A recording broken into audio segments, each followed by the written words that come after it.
tonight. Very happy to welcome you all to, I think it's about our 16th or 15th, sorry, seminar in our Grappling with Complexity seminar series.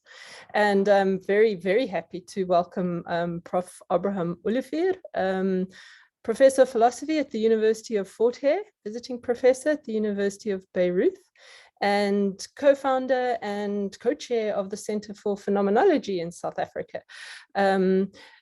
One of the phenomenological issues that's I think very central, very important to us is pain.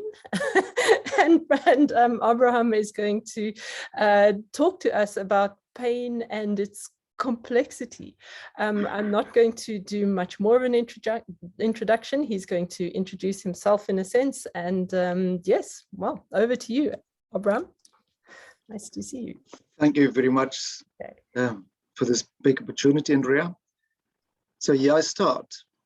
So recently, only in 2020, the International Association for the Study of Pain has revised its definition of pain. You will see the definition on the handout, Andrea will share with you. Now, this is no small feat. Since its first formulation in 1979, this has been the most widely accepted definition of pain. The revised definition is the following, and you can read it there. Pain is an unpleasant sensory and emotional experience associated with or resembling that associated with actual or potential tissue damage. More so than in its previous definition, this definition recognizes the distinction between pain and nociception. Nociception is the activity that occurs in the nervous system in response to a noxious or harmful stimulus. In short, it refers to an injury. As the International Association for the Study of Pain, in the second note of its revised definition states, pain and nociception are different phenomena. The experience of pain, I'm quoting now, cannot be reduced to activity in sensory pathways. End of quote. Ordinarily, we take pain to be a warning signal of an injury. In medical terms, nociception or trauma. An injury includes damage to the soft tissue, hard tissue, or internal organs of the body. You know what that all comprises. Often, however, pain has puzzling features, and we encounter what is called a dissociation between pain and injury. This means one may have pain without injury or an injury without pain. As Stilwell and Harman point out, for instance, and I'm quoting, most often, there is no readily identifiable pathoanatomic driver of persistent pain. Approximately 90 to 90% of back pain is considered to be non-specific, 90 to 99%. And that there is no definite underlying pathology, such as a fracture, tumor, infection, or significant structural change to explain the pain experience. End of quote. The fact that pain often occurs without physical injury has led to a wider acknowledgement of the importance of first personal pain reports. This is one of the main factors that brought the International Association for the Study of Pain to change its definition. Consequently, and quite strikingly so, in the first note to its revised definition, so the note to the definition, not included in the notes to its 1979 definition, the International Association for the Study of Pain declares pain is always a personal experience that is influenced to varying degrees by biological, psychological, and social factors. This addition to the 1976 International Association for Study of Pain definition of pain is reflected in a recent rise of biopsychosocial approaches in pain research and clinical practice. Since its modern beginnings in the 19th or 18th century, the biomedical model of neuroscience has dominated pain research and clinical practice.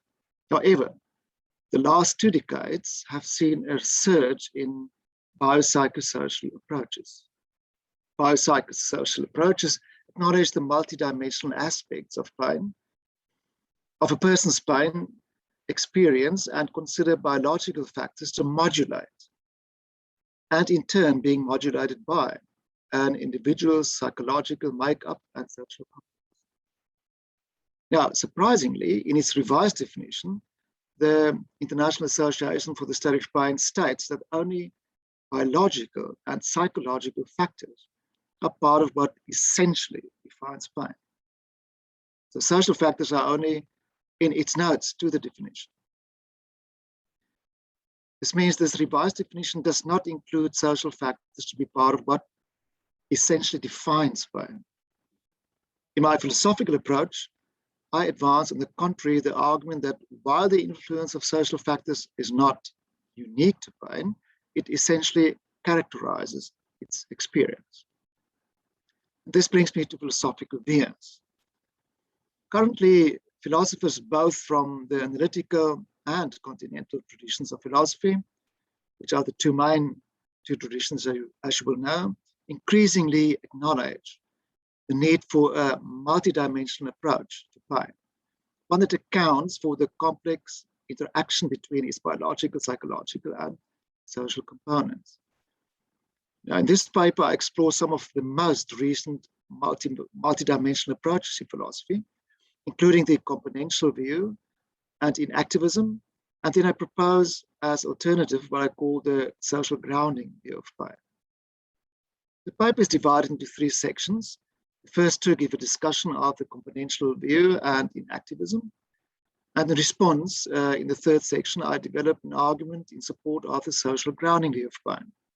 Now, this talk goes back to an 18,000-word paper, so inevitably, I will simplify things a bit for reasons of space.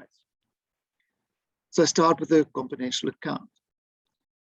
The definition of the International Association for the Study of Pain is premised upon the commitment to take seriously first personal reports on pain. Such reports, Jennifer Korns writes in her recent book, The Complex Reality of Pain, published in 2020, reflect to some extent what she calls our everyday theory of pain. Our everyday theory is our folk psychology about our ordinary mental episodes, mental states, about what we commonly feel, think, and believe. Our everyday theory of pain is intended for commonplace purposes, to report what we typically take pain to be. We usually believe pain to be felt in body locations in which we assume some damage to have occurred. However, our everyday theory seems to take for granted some complex features of pain. We commonly accept it to be both a bodily condition and a mental state, including the feeling that pain is unpleasant, which is a typical mental state. Nevertheless, our everyday theory does not suffice to explain puzzling cases, specifically cases of dissociation between nociception, injury, and pain. For instance, in many cases, lower back pain is felt in the absence of injuries.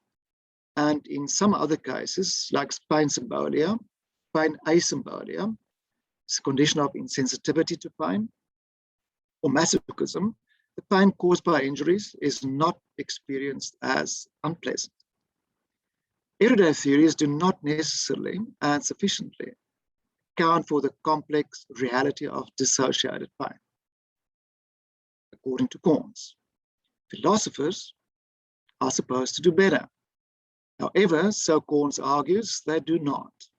Korns, who is an analytical philosopher, refers specifically to mainstream contemporary analytic philosophers who theorize about pain.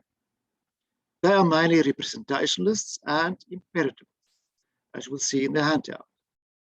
Now, representationalists include philosophers such as David Armstrong, Michael Tye, Brian Cutter, and David Bain. Imperativists include Robert Klein and Manolo Martinez. Generally, the imperativist has much in common with the representationalist, as Korns points out. First, both accept that pains are mental states with a distinctive qualitative character. thus both accept that there is a distinctive quality to pain, sensory quality, sensation of pain, or affective quality, a feeling of unpleasantness.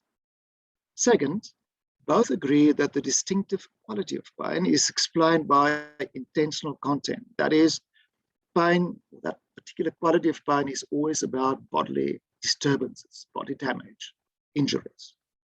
Finally, the imperativist agrees with the representationalist that there is a difference between the sensory quality and its typically unpleasant affective quality.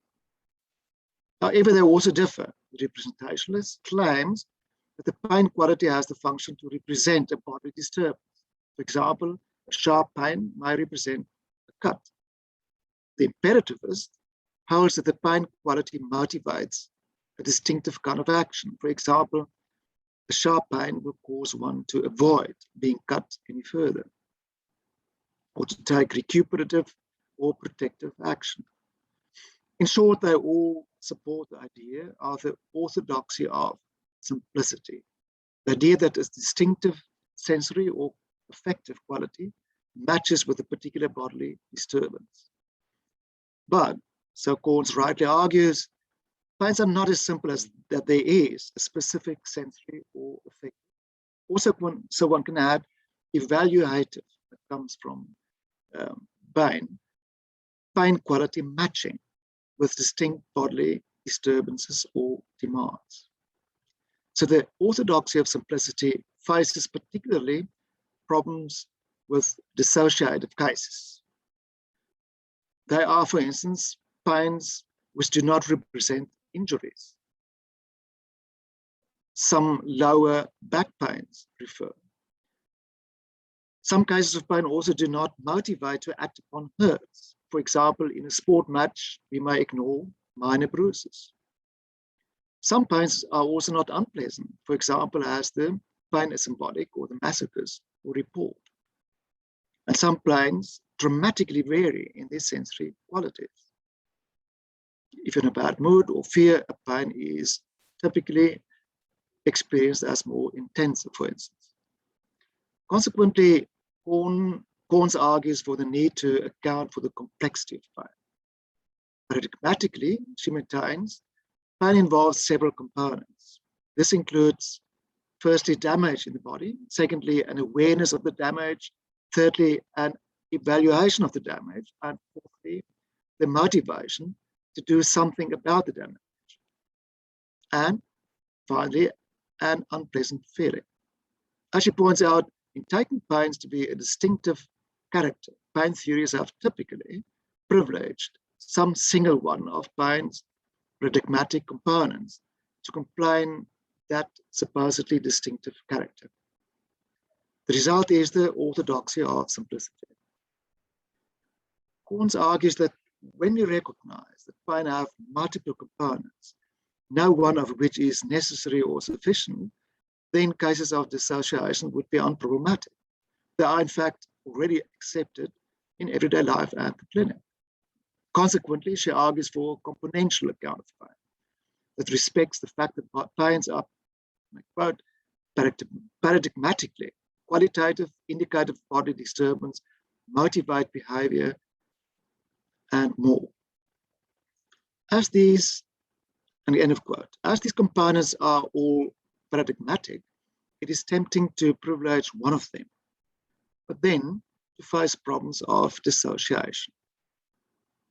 The multidimensional componential approach accepts all of these as components of pain, without making the absence of one of these to be problematic.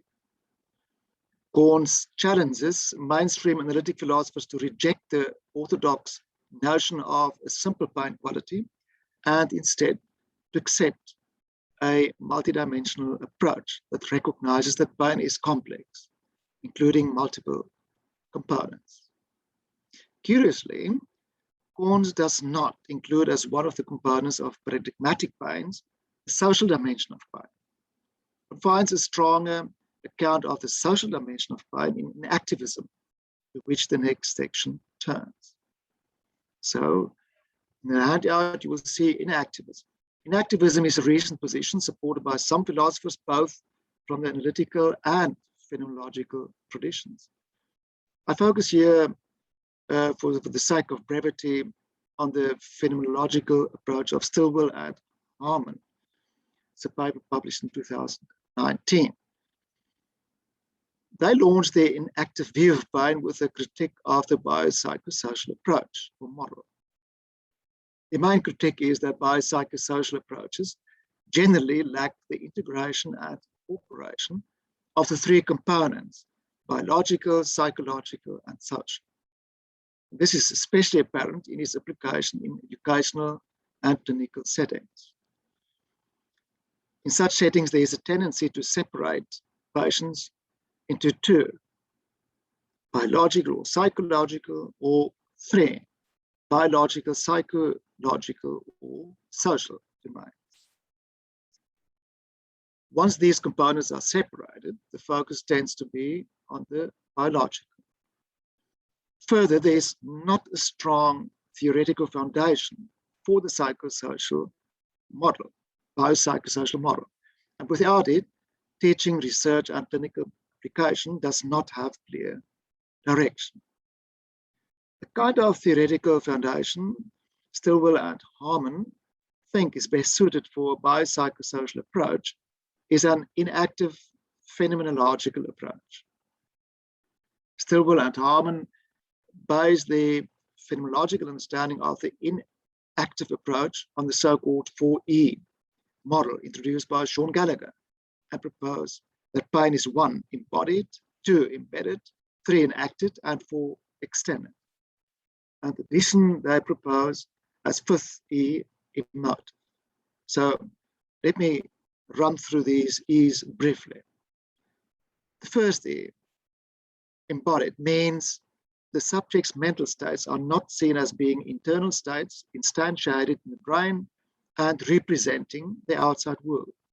Instead, mental states are the result of activity of both the neural and non-neural body and its interaction with its environment. So like all mental states, pain is an embodied experience. Stilwell and Harmon briefly refer to several studies which demonstrate the relation between pain and embodiment, particularly with reference to our relation to space and time. For instance, pain may restrict one's bodily motion, and the short distance to move may feel further and longer. I think we all know that typical experience. Now to the second E, embedded.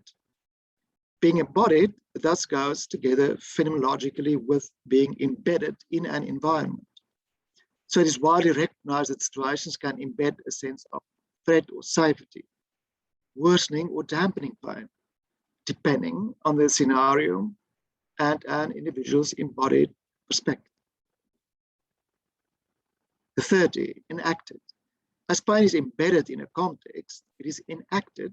That is, it manifests in interaction with one's environment, such that there is a mutual shaping between oneself and one's environment. If I have a sore foot, I will look at my environment very differently, take care to move myself in a protective way. That means whatever is in the environment will also influence what I'm doing, and what I'm doing makes the environment, a particular place, be embedded in it, which may invoke fear. Now the fourth E, extend. Such mutual interaction, the environment is part of what one experiences as pain. So one's pain is, so to say, extended to the environment. And the fifth E, emotive, is understood phenomenologically in recourse to Heidegger's concept of moods, through which we feel attuned to the environment of our concern. So if I'm in a particular mood, the whole world will look differently. Good and bad moods demonstrate that evidently in our everyday life. Now, pain is seen as a disturbance of our alignment or our attunement to our environment. Thus, pains represent a kind of misalignment. It is in fact shaped by our interaction with the environment. Important is the emotion of fear in this regard. The fact that fear is a very basic emotion, and in a sense, also the mood of angst, anxiety, according to Hare. The fact that pain tends to coincide with fear, to act and interact, indicates how it extends emotionally to the environment. Very typically, there are lots of empirical studies about this. People who fear pain will find it much more intensive and the environment threatening. Notably, Stilwell and Harmon concede finally that the 5 E's of the inactive approach need a stronger theoretical core that binds them all together. The inactive approach they endorse thus also seems to lack an integrative theoretical foundation that they find biopsychosocial approaches themselves miss. I attempt to offer such a foundation by introducing the social grounding view, which brings me to the social grounding view. The methodological use of specifically phenomenological analysis, specifically in pointing out the importance of the influence of social factors on pain, has become increasingly popular in biopsychosocial approaches. One main example of such use is in activism. Another is interpretative phenomenological analysis, typically called IPA. Because of space, I don't deal with the interpretive phenomenological analysis here, but let me just mention this. The interpretive phenomenological analysis approach consists of various empirical applications of different phenomenological approaches, such as Hare and others, intended to account for the biological, psychological, and especially social components of pain. As interpretative phenomenological analysis is focused on an empirical application of various approaches, it does not as such offer a theoretical foundation that integrates the multidimensionality of these approaches. So like in activism, and for that matter, the componential view, the interpretative phenomenological analysis seems to lack a theoretical core that sufficiently incorporates the multiple components of pain, particularly one that does justice to the social component of pain. And the social grounding view sets out to propose such a theoretical foundation. The social grounding view advances, and you can read that in the handout, I think, it advances the phenomenological view that the meaning of the experience of pain is grounded in socially shareable concepts, habitually associated with pain. In the following, I try to explain this view. To begin with, phenomenologists typically agree that experience is developed and shared in particular contexts or settings. Other terms for context or setting include, for example, Husserl's life world, Heidegger's environment, Merleau-Ponty's field, Sartre's situation, Schutz's concept of the social world, and place in the works of Casey, Malpas, and Bruce Jans, who we have with us this morning. Very early morning for him in another place. The term place is generally used as a placeholder for these diverse terms for context of socially shared experience. Therefore, I will refer to context also as place and use the terms interchangeably. What does it mean exactly to claim that experience is grounded in place? Begin with, as Malpas and I think Bruce as well would suggest, one can take this claim to mean that experience is constituted or founded or established in place. This again refers more generally to the phenomenological and inactive view that subjects of experience, our whole subjectivity, are tied to or bodily embedded in a place such that place enables them to appear, engage, and be interconnected with things and others. Thus, as Malpas puts it, persons are always and only encountered in and through the places they inhabit. Notably, as Malpas puts it, place is simultaneously complex and unitary. Place is complex as it situates and shapes in manifold ways the diversity of subjects and their various experiences of the objects in and features of the environment. So that's the complexity of place. It situates and shapes in manifold ways the diversity of subjects and the experiences. Place is also unitary as it interconnects these subjects with each other and with the environment. For instance, people are generally reared in diverse regions and cultures, but they are interconnected by socially sharing how things appear to them. Thus, they share the meanings of things. That means what intuitions, thoughts, beliefs, and ideas they have of things. In short, what sense they make of things. So they share meanings things have in the experience within or across the cultural settings. As a result, place presents itself with a variously complex structure made up of a set of interconnected and interdependent components. The complexity of place means no dispersion of its elements, but rather their interconnection and unification. The basic assumption is that we always find ourselves experientially directed to and shaped by objects and others through a complex, shared social context of meaning. Thus, we share familiar intuitions, thoughts, and beliefs about objects as related to a multiplicity of particular settings. But how exactly do we share the meaning of our experience? A similar feature of socially shared meaning is our use of linguistic expression. Husserl helps to make this point in the first investigation of his logical investigations. According to Husserl, expressions primarily manifest in terms of acts of speech. One can also refer to expressions as concepts, and I shall use these terms interchangeably. The function of expressions is to communicate the meaning of phenomena, of objects as they appear to us or make sense to us. One does not need to confine expressions to linguistic concepts. We can also speak of non-linguistic expressions, such as offered by visual arts, including photography, painting, sculpting, and drawing, and Ria will know, and performing arts, music, dance, theatre. However, I confine myself here to linguistic expressions, all right? Now consider expressions of pain. Take, for example, the use of the McGill-Melzer questionnaire for pain, which is the most widely used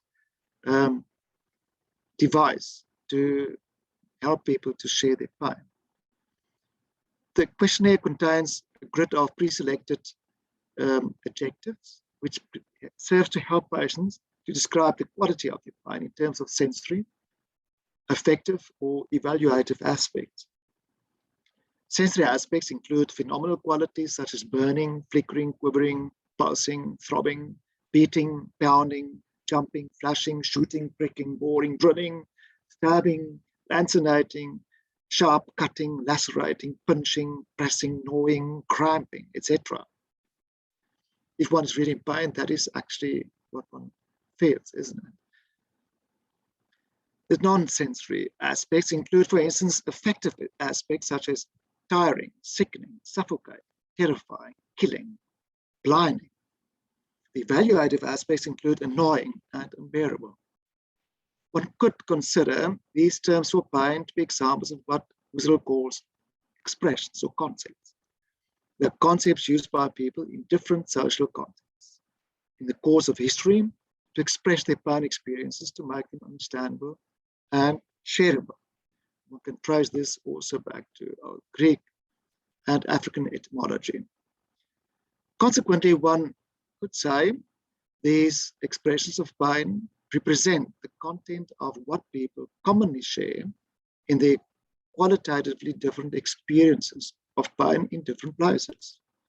My claim more specifically is that whatever its cause, whether physical injuries, psychological harm, or social affliction, the subject's familiarity with a range of linguistic expressions specify the meaning of the pain experience in question. Expressions of pain can have different meanings and the other way around. Consider once again the division of linguistic expressions for pain supplied by the McGill-Melzer questionnaire. Again, the list divides these expressions into distinct categories to indicate different sensory, affective, and evaluative qualities of pain experience. Say, for example, I have a sharp, terrifying pain in my stomach. In the orthodox view of simplicity, distinct sensory quality, a sharp pain, for instance, or effective quality, a terrifying pain, for instance, characterizes this token pain, or for that matter, every type of pain. But my stomach pain, as we all know very well, may vary, and at times it may be shooting, or pricking, or gnawing, or cramping, and that can differ and vary from moment to moment. So the fact that different concepts may be needed to express the meaning of the very same sensory quality of pain shows the inherent complexity of what appears to be a simple sensory quality. Likewise, the pain may be the very same tummy pain may be tiring or sickening, both of which express the complexity of its affective quality. Or it may be annoying or unbearable, which indicates its complex evaluative quality. As such, evaluation includes judgment. One may also speak of its cognitive quality. These different concepts may be needed at various times and situations to specify what distinctive meaning a token pain may qualitatively have. The need for various expressions for the same sensory affective or evaluative quality of a token pain thus indicates its qualitative complexity. Conversely, there seems to be no distinct simple quality that sufficiently characterizes pain as a token or type of experience. On the contrary, the variety of expressions for token pain demonstrates the complex meaning of its different qualities. Every society seems to have its own shared network of customary linguistic expressions of pain. Its members learn to describe, interpret, and apply these socially shared expressions in terms of their particular languages. One could say that we learn to use linguistic concepts, or if you want, non-linguistic concepts, to express the diverse meanings of pain experience within particular societies and cultures, depending on the places in which we are reared. D.A. Masolo gives a striking example of such cultural learning itself and community in a changing world. Masolo illustrates how we learn from childhood onwards to apply socio-cultural concepts to understand, express, and behaviorally control our pain. For instance, and I'm quoting here, to hide the behavior associated with the feeling of pain when we are undergoing a ritualistic circumcision or the extraction of death. End of quote. Such learning starts with adopting words or sets of words to express the meaning of our personal pain experience in ways that conceptually make sense within a sociocultural context. In short, we learn what experiences fall under the concept of pain in its diverse meanings and how to apply such concepts.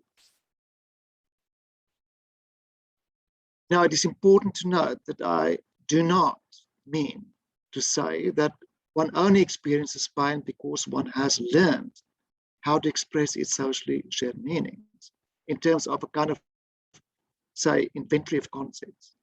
One does not only experience pain because one learns to apply its socially established concept.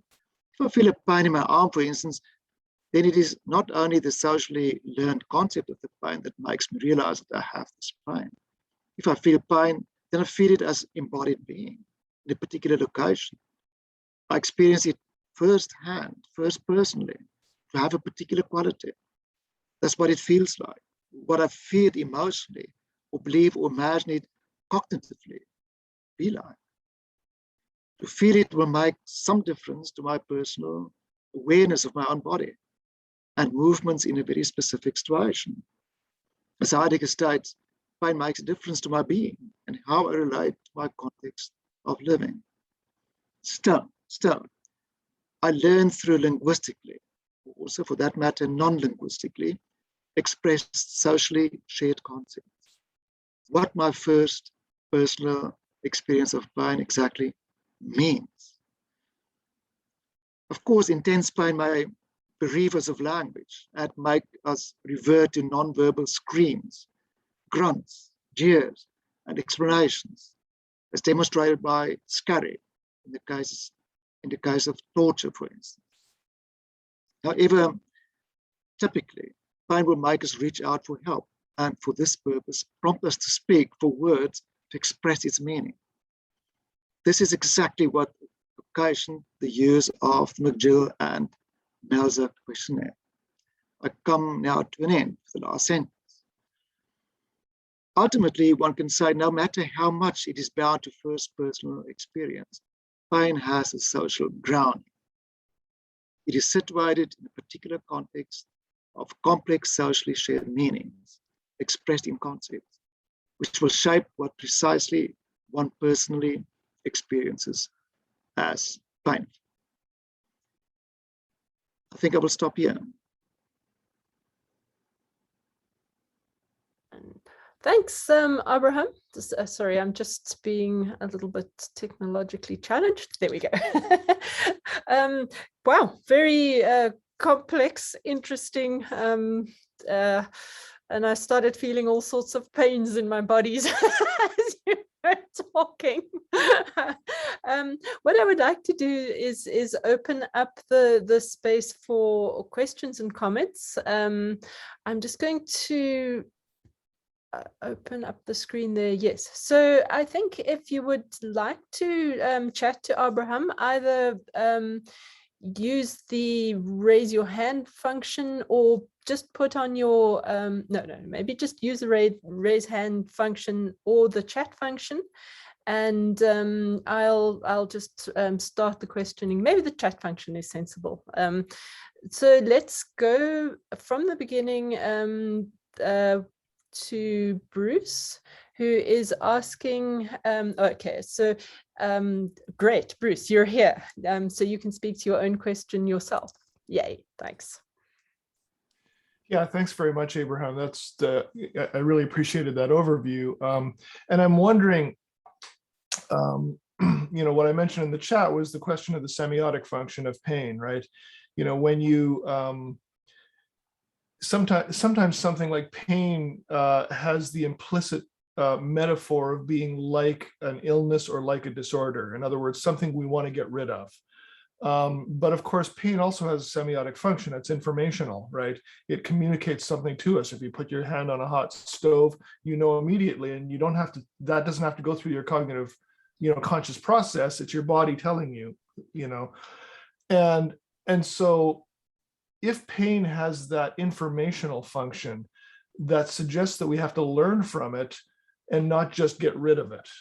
And so I'm wondering in your model how you would work that that notion that pain is information into what you've been talking about. Right, thanks, Bruce. That's an important question. So with the idea of shared expressions, I hope to touch upon that idea. That, for instance, in the case of small children who do not exactly know how to express the pain, it may be referred back to the fact that they don't yet really know what the pain means. And expressions, that this is where the semiotic model comes in, actually constitute meaning. They tell little children what it means to have a particular pain. So in the very beginning of my shot, our like in Greek expressions, I think R is pretty universal.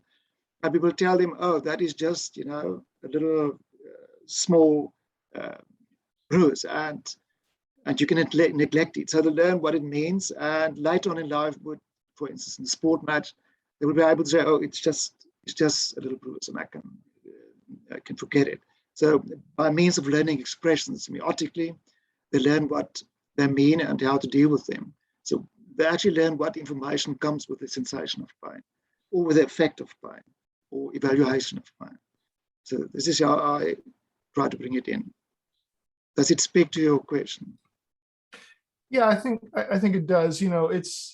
I mean, where I became aware of this, I guess, I was at a conference a few months ago on loneliness. And, you know, the notion of loneliness is often, you know, understood as something like a disorder. And so I went through the entire DSM, and not just the current one, but all of them, to find out where loneliness appears. And it appears in the most interesting places, but it's never appears as a disorder. And I think there's good reason for that. And I made the case that that loneliness was like pain, in that it is giving us information. In other words, it's a failure, exhaustion of the social realm. Something's wrong with the sociality, and therefore loneliness is trying to tell us something about either moving on or patching things up or whatever. And so similarly, like pain, there's a semiotic component to it. You don't just want to get rid of it. In other words, like, I'm having a pain, how do I get rid of it? No, I'm having a pain, how do I understand it and also get rid of it, right? And right. And that feels, I mean, you know, I mean, I think an activism has a lot to say to that sort of approach, right? Because you know, it's not just a kind of fundamental bodily impression. Then it's something that comes with content. And that content is mediated through the body and through the social world, and not just through a set of concepts in our minds. Right, that's, well, thanks again for that. Something I couldn't touch upon, like I said, is a big paper reduced to a smaller talk, is that I don't take myself to rival in activism, or for that matter, other theories. It's rather to elaborate on the fantastic stuff that is happening, published right now, 2021 and so on, by analytic philosophers such as Corns itself. In activism is done by analytic and phenological approaches. And Sean Gallagher plays, of course, a major role here. So I agree with that. There's a critique that there's no theoretical core. And basically, I'm giving a kind of semiotic social core for that, you know, just to put things together. Maybe I'm wrong and they have a better core than that thing, but this is not what I picked up.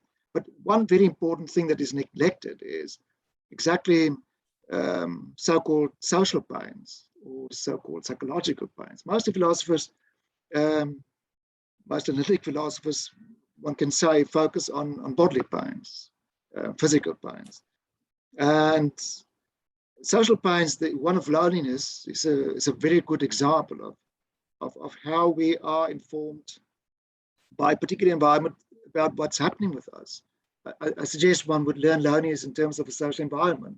One would only realize one is lonely because what is a social being. So, and the different forms of it can be informed in very different ways in different cultures. I mean, in Sweden, loneliness would be quite something different to what's happening in Africa, as you will know very well from your philosophy of place. And yes, so I completely agree. And in the case of pain, I think there's Heidegger had this beautiful term, rupture, as you will know, that there's a particular rupture, a particular disturbance with the environment that happens. And I think loneliness, painful loneliness, is an expression of exactly that. It forms us of something that is going wrong with us, and we should take very seriously as disorder. Good point. Thanks. Thanks. Thanks, Abraham. Can we move on to two questions from Charles, yes, about children and about hypochondria? Charles, would you like to put your, there you are, hello, nice to see you. Maybe you can speak to your questions. Yes, I thanks, Abraham. It was a really fascinating talk. I was thinking about it, you know, just with my kids in the back of my mind. You know, I've got two kids that are 6 years apart. The one's just, you know, started talking. The way she interprets things, you know, when she has a pain, she thinks whatever pain she has, a plaster would be a fix for it. It doesn't matter what it is. She just wants a plaster on it. You know, that kind of understanding with her. While with my older kid, she has, and I think it's because of the pandemic, she's got this fear that any pain can ultimately be the beginning of the end. You know, that's kind of the way that she understands it. Also, I guess that idea of it being embedded in a place, in a situation, or, you know, exactly the events of our time, you know, because the whole time, well, you know, now for a year and a half, she's been hearing talk about this illness that can potentially kill you. So this linguistic understanding, I find it a fascinating way of looking at it, also to see how children at different ages interpret pain in a different way. So that's the first question. I guess with my second question, I'm just wondering about the issue of hypochondria. I've also, for the last 20 years, I have issues with back pain, and no doctor, specialist, physiotherapist could exactly tell me what exactly is wrong. I sometimes need treatment for it, but there's nothing that has been identified, except maybe my lifestyle, in terms of sitting in front of the computer and the books a lot. Sometimes I have been told that it's maybe just hypochondria, the way in which that also becomes a label that you a placeholder for to tell someone, but actually it's maybe not real pain. You're just imagining it. So also that issue that comes up sometimes in terms of hypochondria. So I was just wondering, also from your point of view, how you would interpret these two issues, the way children interpret pain and the issue of hypochondria. Yeah. Thanks. Thank you, Charles. Great questions. As for the first, yes, of course, one is worried about one's children. And like I indicated, I don't say that, you only feel pain because you have been informed by a particular concept. Wittgenstein said pain is all about, learning how to apply the concept. Maybe one can endorse that point, but you have to fill in the bigger picture, and that I try to do. So my whole story is really to make strong the social component. That pain is grounded in that. So that's unusual. So I take it as the point of departure. So not physical pain, psychological pain, but social pain. This is where we learn its meaning. But now with the kids, of course, they don't have the capacity to express themselves, but they feel pain. So that I said. In the past, there was the wrong assumption that you can operate on new gnats. Imagine, and they felt pain, of course. And luckily, medical science has developed beyond that stage, and we know children feel pain. So I do not question that at all. They do feel pain. I'm just arguing that they don't yet always understand what the pain means. So a child in the beginning, and you will know with your kids, really just cry in vain. They don't know what it means until you help inform them. And then all of a sudden they will being informed in different ways.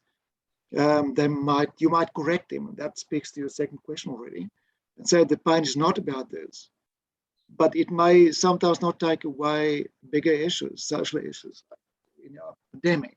If something starts to pain, giving our social fear, the pain will be exacerbated, any pain, and you will wonder about the end. Men in our age will start not only wonder about back pains, but also what happens in your left arm. There's a slight pain there, perhaps you're overtrained, perhaps not. So all of a sudden there's that fear that exacerbates the pain, but it comes with a linguistic meaning. We have learned that heart attacks are associated with that particular pain expressed as a slight pain in your left hand. There's a particular expression and a description for it. Back pains, said 90 to 95%. No, 93 to the rest percent of people have back pains without any injuries. I'm one of them as well. I consider myself to be very fit, and I'm very annoyed by this 30-year-old back pain. It would not go away, and it has to do with tension.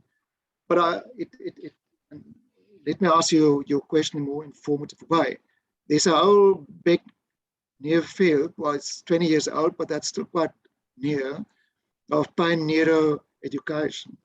So there is in pain research a lot done about trying to speak to people's fears. That means the concepts to help treat the pains they feel, and with huge success. If children are afraid of operations, people explain to them what's going to happen, that they speak basically to their fear, and they find out that not only will they feel less pain, they will also, at the end, fear it less and recover quicker. So there's really fascinating research recently done by that. It's ongoing, and I would recommend you to look at that if you want to. Thanks. If you remember, ask me and I'll send you some articles. Thank you. But the idea is really that this is the part that I have not presented here. Once we accept the notion that concepts do inform the meaning of our pain, then there's a good chance to start changing our concepts also to help cope with pain. By changing what we know about pain, we can very effectively change its experience. That's big, that's big. This gives us a philosopher a little bit of a job there in pain research, isn't it? And I'm very, very excited about that. And there's our proof, evidence supporting my theory. But like I said, I couldn't introduce it here. And that speaks to the last question. One can correct one's pain. One can learn to use the right prepositions for I have a pain in my knee and when not to feed it and how to apply the concept. So, Andrea. But I just wanted to answer that. Yeah, because sorry, Abraham, and this also connects to the idea of hypochondria, I guess. And this is Helen Douglas's question about the political aspects of pain. I don't know if you want us to put your camera on and speak to your question, Helen. Yeah, just pushing all the buttons. Hi everybody, nice to see you and be seen. Yeah, and just your mention of Elaine Scarry kind of brought it up, and all sorts of other things, but because pain is internal to the person, it can be taken seriously or not taken seriously. It can be believed or not believed. It can be manipulated in a political way, like who has the power to express pain, to be understood, and to have it responded to appropriately, and who doesn't? Yeah, that's a very important question. Also, one aspect in the paper I couldn't address, political pain. So, yes, some pains can become themselves a source. Some social contexts can themselves become a source of pain, exacerbating pain. So there are interesting studies about this. In which it's shown, for instance, how Aborigines, indigenous people in Australia, whose children have been taken away from them, to reintegrate them, so to promote a political project. How there's a presupposition that little children wouldn't feel pain, but actually the very political project has exacerbated the pain. So I looked into some papers on that as well, and you are very right. Not only is pain got a political dimension, politics can be a form of pain itself. And so to address some pains, one will have to look at political context, I think. So not only about at personal ideas, personal beliefs, thoughts, and so on, but at political structures. I think some pains can only be addressed by addressing political structures. And they are, in South Africa, very clearly present, right? There's some structures we have to change before we'll be able to address the pains people have. But there's a whole forest of stuff out there, so perhaps I should just stop here. But yes, I completely agree with you. Should take political pain seriously. Thanks. Abraham, Belinda has responded to Helen. Belinda, would you like to chat to your question? Thanks, Andrea. Yeah, just a comment on my side that opens the door as well for the conversation about gendered experiences of pain. If one thinks about the way women's physical problems have been dismissed in Western medicine, there's it's a whole conversation on its own. So yeah, just from my side, just to confirm that I think Helen is raising a very important point. Yeah, very good. There's a book, "This Suffering Has Not Been Televised" by Banza, an American, Black American, who writes about gender-based pain, particularly Black pain among women. Women generally, she says, and it's ongoing research, there are hundreds of studies literally showing that the pain of Black women have not been taken, are typically not being taken seriously in clinics, clinical practice. Doctors, if you come as a Black woman, they will say you are either not, it's actually contradiction, you're either not sensitive because you're Black, or they will say you are oversensitive because you are black. But in either way, they will not take the pain very seriously. That happens among Afro and Latin Americans very often. So very important point indeed. Yeah. Okay. Bruce, can we have you back? Yeah, I just wanted to agree with Helen. I mean, I think that's just a really important point. And what I was trying to do is really link this back to, complex systems, because sometimes pain, far from being an indication of disorder or failure of something, is an indication of change. And that change might be the change of growth. I mean, famously, there's pain in childbirth. Do we want that pain to go away? Well, somebody giving birth sure does. I'm sure they do, but it's also the birth of a child, right? And there's no way around. But what I was thinking of was the ways in which the attempt to make a place look like it has no pain might itself be a political act that covers over the pain of those who are supporting that materially. And so we get lots of media images. Everything is fine. Look at the wonderful lives that people have, and yet really the reality is very different. So yeah, I think that's a really important point. So thanks, Helen. Yeah. Right. There's another paper I can just mention here. Ahmed wrote a paper called The Contingency of Pain, which he speaks of the skin of the body. So basically, the very color of your skin can be, in a racialized society, a source of pain. And through our bodily skins, we make contact with others. And racism is, for instance, one very particular source of pain. The Black Lives Matters movement, and also now the very things that has happened at Hare show, are just manifestations of the very same thing. Our pain must be considered within a socio-political, socio-cultural political context. Thanks for the comments there. Okay, thanks, Abraham. We have about 3 more minutes. So if there's somebody who has a burning question to ask, it would be your moment now. We can maybe just indicate that on chat. I don't have a list of everybody on my screen, unfortunately, so I can't see your hand if it's up. So just let me know on chat. But there's one quick thing in the meantime that I would like to ask you, Abraham. It's a slightly more technical question than it's about, you've talked about social pains like loneliness, and then you've also talked about the social aspect to the significance or the interpretation of pain.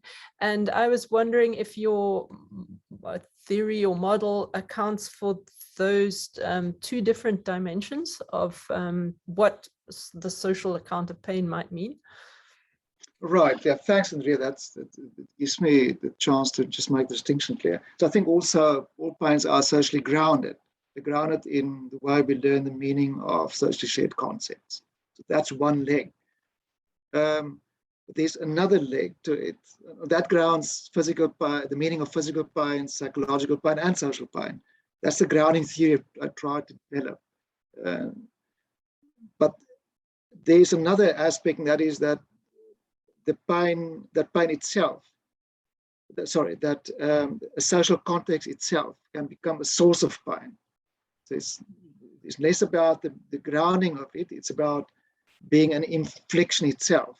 Torture, racism, sexism, they're all social pains. That means pains caused by a particular context. But that's distinct from the way pains are inevitably grounded in particular social meanings.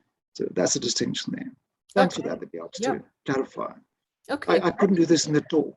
Yes, yeah, it's a massively complex topic, and I have a feeling that we would be able to talk about it forever. So I am going to, be quite mercenary and say we're out of time. So Abraham, thank you very, very much for very rich and a very difficult topic, isn't it? I feel quite achy just talking to you about it, but thank you very much, and thank you everybody, Bruce, and I can see Charles and Belinda, the few I can actually see on my on my screen. What I would like you to do, if possible, I'm going to put it onto gallery view, and if you wouldn't mind just before you sign off, giving a wave goodbye to Abraham, and and thank you. Let's put it. Thanks so much, Abraham. That was a great discussion. Thank you so much, Bruce, also for your contribution. Everyone, I really enjoyed it, as long as you can enjoy pain. Right. Okay, wonderful. Okay. All right.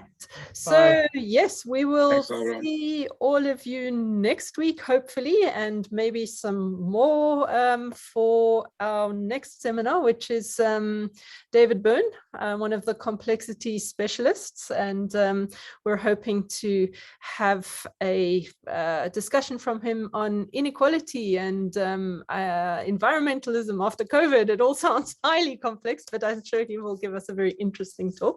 So yes, thanks for joining us, and we'll see you all next week. Cheers. Bye. Cheers.